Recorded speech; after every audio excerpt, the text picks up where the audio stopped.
ทำในสงขลา ในสงในวันที่29นะครับเนาะมายำไว้วันค่ะเนาะเมื่อไหร่ก็ได้ยินข่าวมานะครับเนาะได้ยินข่าวมาว่าซึกโคเขียวSPPนะครับเนาะผมซึกว่านะครับผมซึกว่านะครับไว้กาว่าอันว่านั่นตูเขาไว้คาเป็นบ้าไว้กาซื้อโคเขาได้เป็นใส่ซื้อโคซึกโคเขียวนะครับเนาะใส่ซื้อโคซึกSPPนะครับเนาะในวันเมื่อไหร่ก็นิกจากพอมีพี่น้องคนเมืองเตี้ยวๆว่านะครับเนาะนิกจากพอมีพี่น้องคนเมืองเตี้ยวๆว่าพอมีพี่น้องคนเมืองอันว่านั้นมันทุกข้ากินเสือแห้งหน่าเย้านะครับว่าเนาะในวันเมื่อไหร่ก็อันนี้ก็จะเป็นข่าวอันคือดันก็อันเสนอก็ขนาดเมื่อในวันที่28 1 เดือนปี2024นะปี2025นั่นในขนาดซ้ำหนังสายข่าวในซุ้มโคเขียวSPPเขาเลยป่องแรงถึงข่าวใส่วันว่าในสีเวงไรคาในขนาดในสีเวงไรคาในวันนอกหน้าปังในใครห้ามมดยาวปีไอใครหู้ในขนาดวันนอกหน้าปังในใครห้ามมดยาวคาในขนาดกำนันแลผู้ใหญ่ก้นหลงอันอ่อนโหโทนาเต่าอยู่ซ้ำสีเวงไรคาในสีเวงไรคาในเป็นในข่าวแลผู้เป็นผู้ซ้อมหนังอันเขาพี่น้องในอุโปกันในขนาดอันนี้ก็ปองเซอร์อยู่ค่ะเพราะว่าเป็นผู้ฮักซึกกูแลออกเขาออกเงาก่อนเสื้อนั้นในขนาดปองเซอร์อยู่ค่ะเมื่อเฮาคาพี่น้องในรัดต่อกันในอุโปกันลองตั้งอันเป็นเตมีเตนั่นแหละเขาก็เตอำรัดปันซื้อก็อันปองแรงถึงขาเขาใส่วันในขนาดก็เปิดนั่นแหละเป็นก็เปิดนั่นแหละข้าวไส้วันก่อเต็มรัดออกบ้าซื้อก็อันเอาส่งมาปั่นข้าวไส้วันเนี่ยขนาดปองเซอร์อยู่ก็นั่นแหละอันเขาเฮ็ดอยู่ในเซเว่นไรคาในยำเดี๋ยวในขนาดเพราะใครทอมคลิปเต็มในเจไรกว่าทอมปัดตังซ่องยูทูบไส้วันใหม่เตอร์ซ่องยูทูบข่าวไส้วันได้ในขนาดอันนี้ถึงเป็นซ่องใหม่ก็แหละบนที่ตามก่อเตรียมไปป้อนนำในตีเอาผักไว้ปันพี่น้องเขาคือก็ได้ปองเซอร์หันตีแซงตีแรงกว่าเสื้อนั้นขนาดในสีเวงไรคาในซ้อมบันนอกหน้าปางในใครห้ามมดเย้าขาเย้าก็อันเป็นปูก้างปูเกซ้อมบานซ้อมสนจะในก่อเพราะอันเป็นเจอเขาในก่อเตมัดยางไพ่แปดติ๊กๆเนี่ยค่ะเนาะเตมัดยางไพ่แปดติ๊กๆเนี่ยครับว่ากำในเพราะเป็นปูก้างปูเกมัดยางไพ่เพราะในปึงคนเมืองใต้เขาคาอันเป็นหัวหน้าบ้านก้อนอื่นวานเขาเสื้อในเขาตีกว่าอยู่ที่เลยให้เป็นให้บีบเงี้ยนให้เป็นเจอเขาให้เป็นเจอเขาเสียเย้าก็เอาลองตั้งเมือกนั่นติ๊กติ๋งให้โคไลมิติอยู่ในครับนะอันในปองว่าในซุ้มโคเขียวSPPนั่นใครไรลองพ่อมหมไตต่อไตอยู่5ใครไรลองพ่อมหมอันว่าไตแสบไตสั่งอยู่5ในมันอ่ำเจอเย้าคาในวันเมื่อไอันมาโฮมกันเสียอยู่ในเมืองไตตีในเสเวงไรคานั่นเก็บข้าวสารย้อนข้าวสารในขนอย้อนข้าวสารนับผูเหงจอมันในขนอนับผูเหงจอมันนับผูเหงจอกำในเหมือนเจ้าหนังในเซเว่นไรคาในนับผูเหงจอมันกล้วยกาข้าวเนี่ยเอาค่ะดีเอาเงินในเขาเนาะดีเอาเงินในเขาเพราะว่ากว่าเป็นเชในกาดนั่นขนาดเนาะเชกลเมืองเขาขายต่อกันนั่น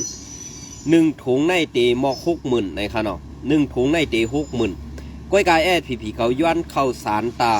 1 เหง5 ปักจ้อในขนาด1 เหง5 ปักจ้อ1 ถุงในซ้ำ1 ถุงในSPPเขาตั้มกาขันมันไว้ว่า1 ถุง 100,000ในครับว่าเนาะ1 ถุง 100,000กำในอันตีอันมีนั่นขละ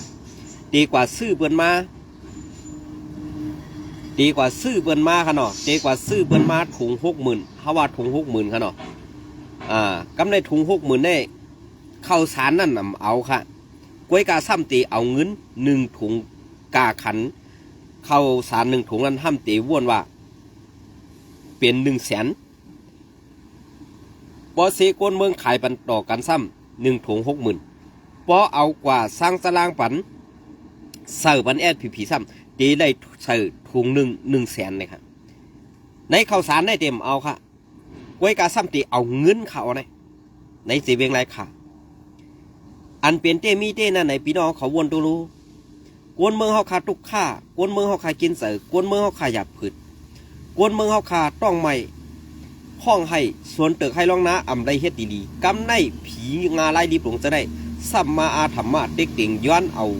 อาธรรมะเอาเฮ็ดในอยู่ติ๊กๆนั่นเฮาคาพอมีพี่น้องกวนเมืองอันอยู่ไว้เมืองเฮานั่นอ่ำนี้ก็หัดฐานคาห้ากูตองเข้าเขามีไว้ตีเลยในอันเขาในหันเด็กคาเขาวนว่าเฮาเมื่อเอา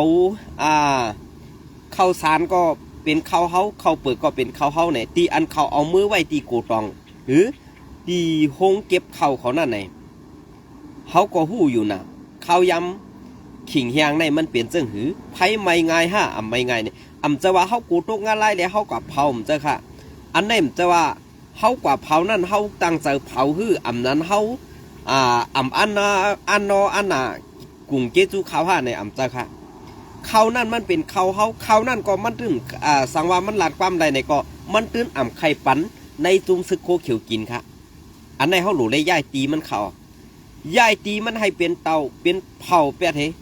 นางฮือเขาเต็มแล้วกว่าจ้อยกันเลี้ยงจุ่มซึกเมือกจะนั่นเห็นขึ้นมาตื้อเขาขึ้นมาเพียวมวยคือไตเขาอันในค่ะนะขาเขาวนมามันตีเปลี่ยนดองดีตัวตาเจอจัดวันเมืองไตเขาค่ะพอเขาขามเฮ็ดสังละ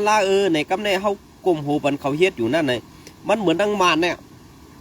เหมือนดังมานเฮ็ดปันพอมีพี่น้องคนเมืองไต้ปัดจานมือปัดกาดีกุนเฮงเจ้าเนี่ย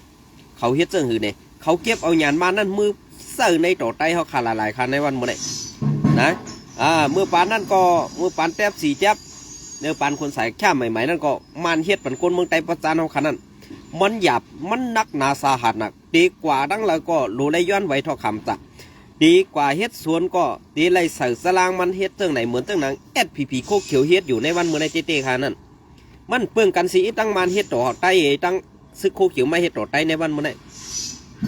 อันเขามามีอยู่ในเซเว่งไรขาตีเอาเกซีวันให้เมืองสู่ตั้งยันเมืองใหญ่ขึ้นเมื่อลาเซียวภายในได้เป็นว่าอะไรค่ะก้อยกะอันว่าอันตีเอาเมืองใหญ่ลงมาในเตรียมเสือโคซึกว่าดีเสือโคซึกโคเขียวไว้ค่ะนะลงมาถึงทุ่งโป่งเนี่ยดีเป็นซุ้มซึกว่า UWSA 318เย่าก่อซุ้ม171อันไหนเขาตีเฮ็ดจังไหนเขาตีเปลี่ยนไปแลกไล่กันเฮ็ดจังไหนกุ้ยอันตีเสือโคซึกSPPลงมาตาตีตึกRCSตาตียื้อRCSนั่นเนี่ยเจ้าซึกโคเขียวเจ็ดค่ะเป็นว่าเสือโคซึก UWS เสือโคซึกSPP เขานะในวันเมื่อไหร่ว่าพี่น้องเขาไปหู้ในขึ้นกว่าทัดด้วยดีๆค่ะในวันเมื่อไหร่อันซึกโคเขียวเขามาธรรมะเต็กๆนั่นสังย้อนเข้าสารขึ้นผ้าขึ้นหมอกกว่าจังไหนก็เพื่อว่า1 SPP ก็ส่งยาออกกำไร2 SPP UWSA ก็ส่งยาออกกำไรในวันเมื่อไหร่ดื้อเสียหาบีบยันปอเมพี่น้องคนเมืองใต้เขาเตะกึศสังละกำในเพราะว่าปอเมพี่น้องคนเมืองใต้เขาอยู่ไรเย้าในเขาได้ซิมเอาเฮิรนเย่จะนั่นกว่าขายปันจุ่มลาวปันเขฮื้อจุ่มจะเพียนจะผ่านเขาฮื้อเนี่ยอันไหนเขาก็ได้เงินมาแทงเสื่องนั้นค่ะนะเขาอันบีบไต้เขาเมียวเหลียวค่ะพี่น้องเศร้าคือนั่นคำเฮ็ดค่ะในวันเมื่อไหร่พี่น้องเขาขึ้นกว่าวนด้วยดีๆป้อนข้าวเขาลัดกว่าในสู่เจ้าซ้ำเดียวว่าไอ้วันในมันไปหูดีเนี่ยก็เปื่อสังลาในหูหักเสือสัตว์ในโคเขียวก็ถึงมีอยู่ไว้กำเจ้าผู้อ่อนโหค่ะอันนี้เป็นแกมตามผู้อ่อนโหจ้าก่อนเสือในใครเขามีตังแดดตังเซลเหมือนเสือน่ะอันเขาฮัดลาดฮัดป่องเขามาปั่นเขาใจวันในออกนะเฮ็ดจังนั้นเตะปันเปิ้นหลอกเสื้อกินเฮาเตะให้เปิ้นบีบยันพอมีพี่น้องซื้อคือเฮาอยู่ติ๊กๆนั่นเด้เขาข่าววนว่าหลูไรตายก็เอาค่ะในวันมื้อนี้นะหลูไรกึดไว้เอาซาอันฮัดลาที่อยู่ไว้ในนั่นแหละป่องเขาปันก้นตีอันฮัดลาแดบป่องแรงถึงพอมีพี่น้องคนเมืองเฮาค่ะนั่นตึกเป็นก้นอันแดดเซลแหละมีดังฮัดฐานอยู่ค่ะนะอันนี้ก็เปิ้นนั่นแหละข้าเฮาใจวันก็เป็นอันไม่ใส่อยู่ใจว่าไม่ใส่ค่ะนะก็เปิ้นนั่นแหละอันข้าเฮาไม่ใส่ได้ปุ่นตาปอมีพี่น้องคนเมืองใต้เฮาค่ะอันเป็นจุ่มซึกรอแล SPP โคเขียวและว่า UWSA นั่นค่ะเนาะพมมือกันเสตาเตมามีบยันปอเมพี่น้องคนเมืองใต้เฮาเซเวง1เย้าเซเวง1เซเวง1เย้าเซเวง1ให้มันห้ามกว่าแลเขาติเอาไล่เอาลูกเอาล่างนางเมเขามาปวักปล่อยไว้กำได้สังว่าเป็นปังตึกซึกสือลงมาเต้ๆว่าอาซีแอดมีแฮงซึกไอตาเตเพิ่นขึ้นว่า UWSA นั่นเขาก็เตยอมตายเขาตื่นเต็มย้อนคอยเนี่ยอันใดมันเลยแจกแรงไว้เดียวขนาดนะมันเลยแจกแรงไว้เดียวค่ะก็เพิ่นนั่นแหละอันแจกแรงไว้ดีในเผอซ้ำเป็นก็อ่อนโหดโทนาเฮ็ดมาล่ะในเป็นในซุ้มเขาเขียวก็เป็นอ่อนโหดโทนา